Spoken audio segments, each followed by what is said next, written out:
Staré kasárne v centre Bratislavy zrejme opäť ožijú. Budovu, ktorej sa pred pár mesiacmi zbavilo ministerstvo obrany, považujú architekti doslova za skvost. Otázka ale je, či sa na ich opravu nájdu v štátnej pokladnici peniaze.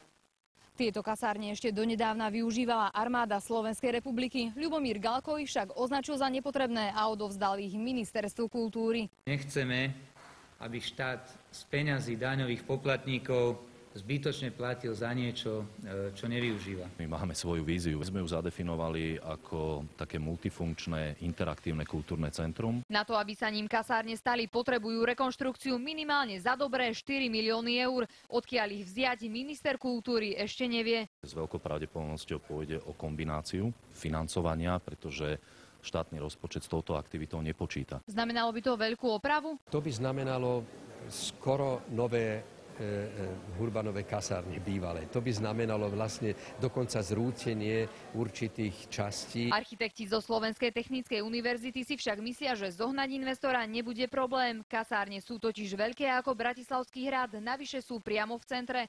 Viacerí by ich prerobili napríklad na internáty, byty či galérie. Časť toho parteru sa otvorila, presklila. Tento priestor je veľká výzva, čiže ministerstvo určite sa bude inšpirovať týmito názormi týchto študentov. V tom, komu priestory vynovených kasární Ministerstvo kultúry ponúkne, má už čiastočne jasno. Otvorene zatiaľ hovorí o Lúčnici či galérii. Katarína Gazdíková, televízia Markíza.